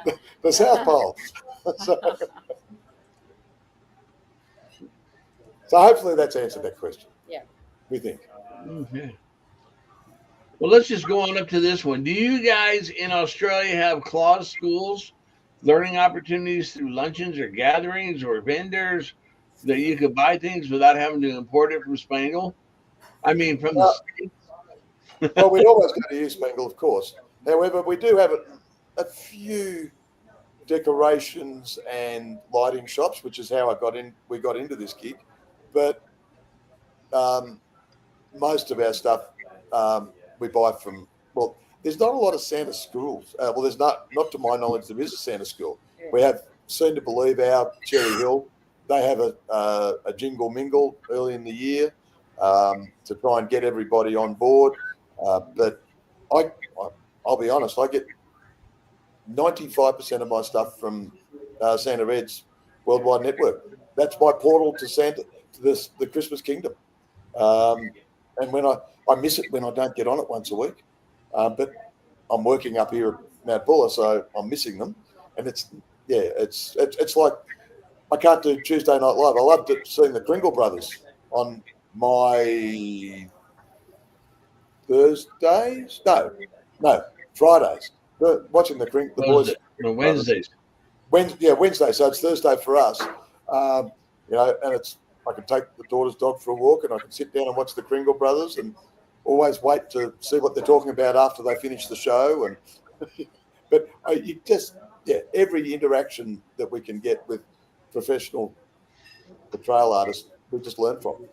And well, all of our shows are recorded. They're on YouTube and on Facebook. Well, they're on Facebook for 30 days, but they're all on YouTube, maybe indefinitely. Yes, I've caught up on a few on YouTube, and after we do this one, I'll be trying to convince the Santas from Seen to Believe or the people who run Seen to Believe, that if they want to put it on, because they will learn. Everyone learns. I'm learning stuff from sitting. Well, do y'all have any more trips planned to the United States? Well, there is North Pole Cornerstones. And Forbes is in Orange County next year. But Tim Conahan's got a Santa Claus cruise around Japan. So that'd be nice. Yeah.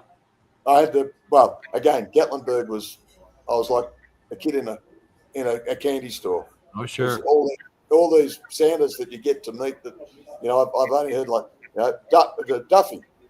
Duffy he really showed me how to use your books with a little bit of magic from one of his sessions. And Ken DeBillius, who's does the Disney Santa and the parades for Disney, and you go, wow, learning from all these people. It's just, and then probably talking too much to Joe Murphy over a couple of glasses of milk and some cookies every night. And I must admit, the last night at Gatlinburg, we did cause a bit of a problem because we snuck out because the band was fantastic. But when we're listening to bands, we generally like to have something more than milk or what's it? Tea, iced tea. So we stuck into the karaoke bar, and they were trying to get us to sing Christmas carols in the karaoke bar. But that we try and, as I say, I'm pinching all my new ideas off you guys in the States, and I try and give some back. Like the Blue Angel Santa, he's starting to do Coldplay photos of when, and there's been There's one that they showed Colonel Sanders and Ronald McDonald in an embrace. And of course, they dash off. And so I'm trying to work an angle for probably the more adult parties of having that, of maybe Santa with his arms around one of the patrons. And yeah, I think there's an angle there that could work. Just needs a bit of work. Well, let's go to our viewers and see if they have any comments here. And we'll start off with Pat Wesson coming from us from YouTube. Do you have any Kentucky Fried Chickens there? My dad had a chance to open one. I'm guessing they're somewhere in Australia, maybe in KFC in the 19th. So we have a thing called a go bucket, and it might be Santa's go-to in between appearances. I get 4 nuggets and some chips, and wash it down. We'll have to wash it down with a Pepsi when I get it from KFC. Is that not Coca-Cola, but it's Pepsi, and that just gives me a little bit of a pep up. And my breath is always reasonable. Maybe a bit of KFC breath, but yes, we have plenty of them. They sponsor my beloved football team, and yes, they are. I don't tell Mrs. Claus all the time when I go, but yeah, KFC is good, and we have plenty. All right, Bob, you better get the next 2. Yeah, Tanya Hampson wants to know if you guys have grottos in Australia. Grottos. Grottos. Oh, but as in a Santa cave. Right. Sometimes. Yeah, Santa cave. Yep. Yep.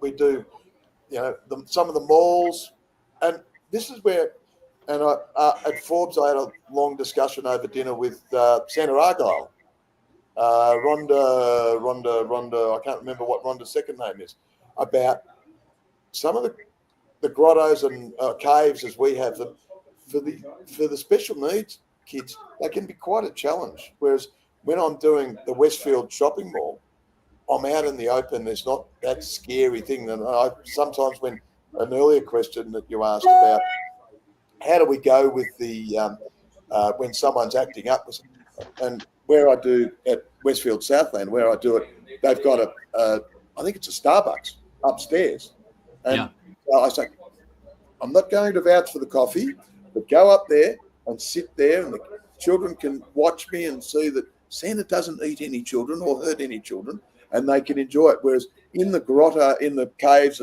well, we would call them a cave, when they walk in and suddenly they see this, and even though I'm 5'6" or something, and 9 stone, they see Santa and they go, wow. So if they can walk past, and that's what I said to the story earlier about the little girl from Ukraine, just walk past and I'll wave. And if there's someone special needs, as I say to people when I'm trying to arrange bookings with them, special needs aren't more important; they're just very important. So and Mrs. Claus looks after me there. She will always say, "Hey, Santa, we've missed out on this little boy, a little girl over here is a little bit shy," and that's where she breaks the ice with. So hello, hello, little Susie, how are you? Oh, right.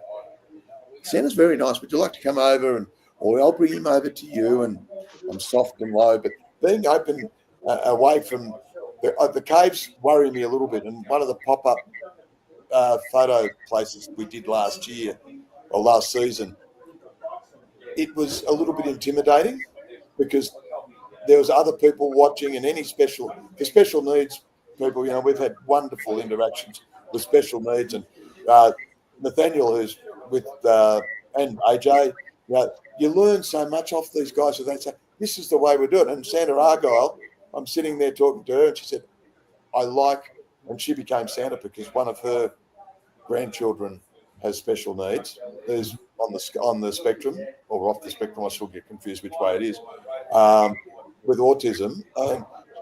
The white strip down the middle, it's like shining a light in some of the children's eyes, and whether they're big kids or little kids, and she said the Christmas Chronicles, the Kurt Russell look, where it's a little brown fur, and that's I have my beautiful new Adele's coat is got fur all over it, but I have a Coca-Cola suit, and Nathaniel Ranch They said that's perfect because it's not that big white strip shining in their eyes and hurt and affecting them. And so learning stuff like that is, and the grotto bit worries me because they walk in and they, oh wow, even though they can have dull lights and so forth for the special needs and the sensitive Santa, it's that's probably the part we continue to learn every time. And I've had parents in tears because they've got, and I say, oh, look, little Johnny, if he rolls around on the floor swearing, that's okay if you're in somewhere.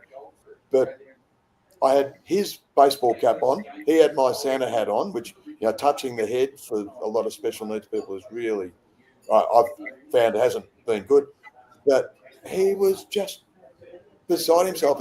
But Mum and Dad were in tears. We've never had photos like that. Thank you very, very much. And, you sort of, again, you're getting paid a lot in here when you get those ones. And but I'll walk out off the set and I'll say, can you just bear with me a moment, Bob or Spangle?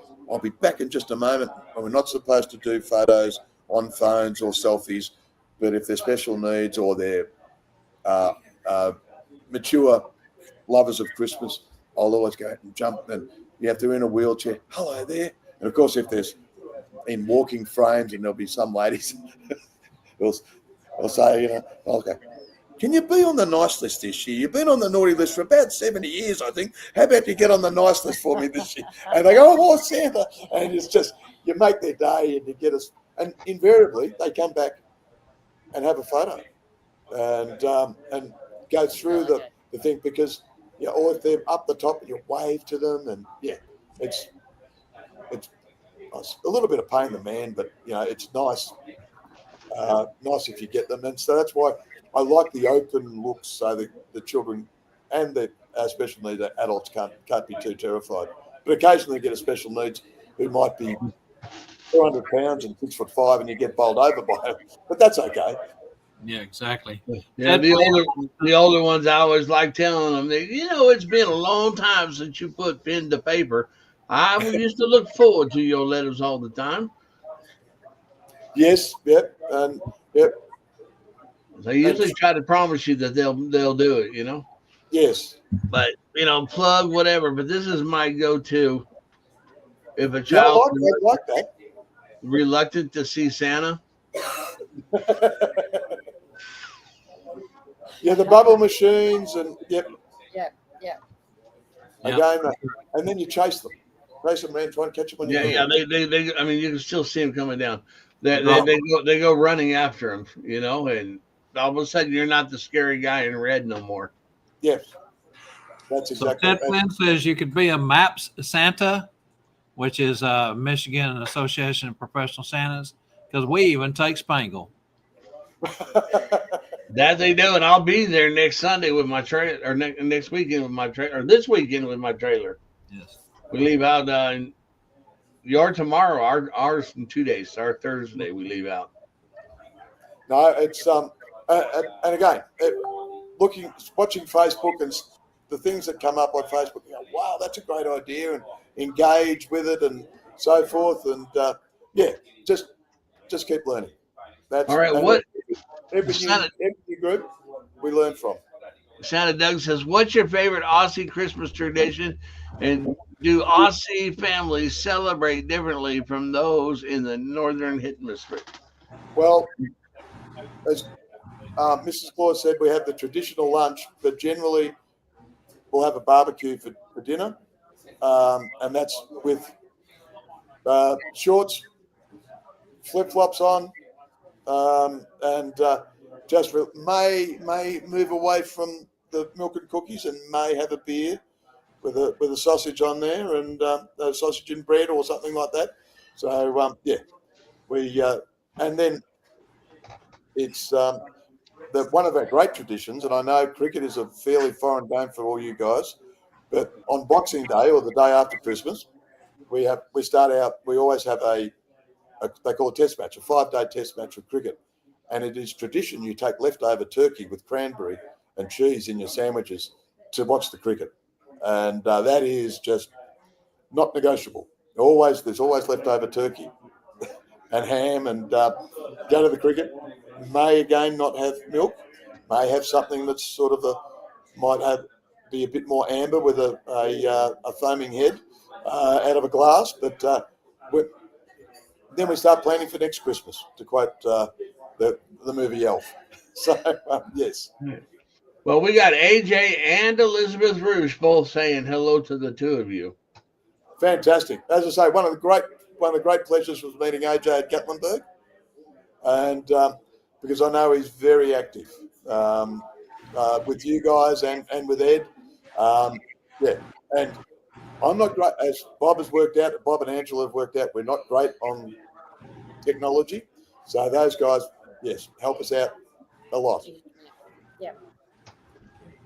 All right, very good. I think, Bob, we got to queue up some stuff here. Yeah, let's go ahead and run these two videos that we have here, Angie. And then I guess when we come back, we'll throw in that last video we have of Neil. Okay, there we go.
Climb in before the explosion to say one of the two items that they had to leave behind. Home viewers, you can write a letter to Santa, care of Ice Station Zebra, the North Pole, plus the hashtag of what you would rescue on the back. So, audience, what's it to be? Are you going to rescue Courtney's collection of X-Men comics?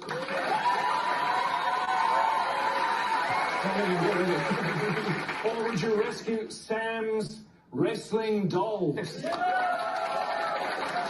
Well, I'm afraid the audience has spoken, Sam. Oh, that's I didn't know they were alive. That's great. These are safe. They're safe. These are safe, but unfortunately, Sam, it means that your wrestling dolls must be disposed of tonight. No, you've got to be here for the disposal. And tonight's special guest is Santa Claus, played this evening from ABC Radio Structure, Phil Barrington.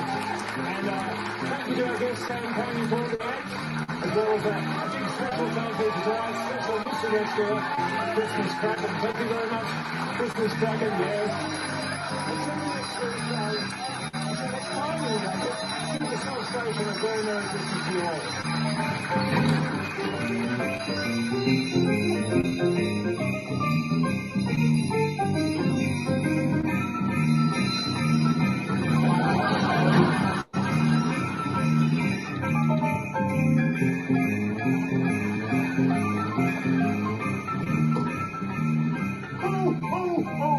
Merry Christmas, everyone. I hope the little one doesn't already have a collection of 1980s wrestling figures. We saved the best for last. That was a good one there, Neil. That was a lot of fun. That was the show was on our ABC network, and it was called The Eve of Destruction, and the final episode was the Christmas Eve of Destruction. And Courtney Act is she or he was on with the RuPaul show. I think you're familiar with RuPaul in the States. So yes, she's a female impersonator, and Sam Pang is one of our very, very sharp comedians. And when we did the rehearsal, we went through it and it was all fine. And we did the actual clip. And the host was very flattering because we did the the second part on the night before we did the live audience. Anyway, we've walked on, and when we're running through the rehearsal, and Sean McCullough's gone, Santa, what you did was fantastic. Thank you very much. It's going to make a great end of our show and a great end of our series. So thank you. And I thought, oh, wow, that was pretty cool. Anyway, we're doing the actual live shot, and Sean is a very quick-witted man, the host, and we've got halfway through, and I've walked up on stage on cue, and I'm doing everything right, and suddenly he's got, no, cut, and Sam Pang and the comedian's gone, well, Santa doesn't look very happy about that. We should have kept going. You don't want to be on Santa's naughty list. And Sam is so quick. I thought, do I come back with something? And I thought, no, just go back and go back to your starting position and go through. Sure, yeah. But it was a lot of fun. And having the Santa's sleigh repossessed for parking in the wrong spot was very cool. Ordering an Uber. And they didn't put it in, but I was supposed to be ringing for an Uber about 4 times in the original tapes, but it took about 2 8-hour shoots. And again, stuff that when I was an accountant working in a bank, I was never ever going to do that stuff, and it's so much fun. So yeah. So that was good fun. So thank you for showing that one too. That was great. They put it on Christmas Eve, of all times. Our big carols by candlelight. If you're watching our television on Christmas Eve in Australia, you're watching Carols by Candlelight, which is an absolute institution on Christmas Eve. And the ABC being the government broadcaster, we're up against it. So people have only ever seen it. My niece saw it live, and everyone else has watched it. And I watched it on catch-up because I was out getting caught putting presents under the tree. So yes. So thank you for showing that one. Yeah, that was a fun one. Okay, at this point, we're going to jump over and give our reveal our tonight's trivia answers. The first one was the schoolofsantas.com for your name to go in the hat for the NPC drawing and the School of Santa's drawing 2026. In 1982 was the year we were looking for. McDonald's released a set of 5 golden books. The monster at the end of this book, the Pokey Little Puppy, Tom and Jerry's Party, Benji, Fastest Dog in the West, and the Country Mouse and the City Mouse. Who was our winner, Angie? That one actually was a tie. We ended up with a tie on that one, so we got 2 winners tonight on that one, Spangle. We got Troy Shiflett and Diane Bean for that one. Troy Shiflett and Diane Van. Both of you get your name in the hat for both drawings, so congratulations to you guys. Fantastic. StuffForSanta.com in 1987 was the year we were looking for. Hardy sold a set of 4 little books. Little Red Riding Hood, the Pokey Little Puppy again, the 3 Little Pigs, and the Little Red Hen, which we've talked about before. Winner there? That would be the beautiful Miss Jenny Kringle. Jenny Kringle gets that one. Fantastic, Jenny. And get with Spangle and let him know which socks you want. All right, Spangle. What you got on your mind here, man? Well, my closing thoughts are on this, okay? If you had an Australian Santa Claus and he was riding in this other, it's not a sleigh, it's what's it called? A utility, a ute. A Holden ute.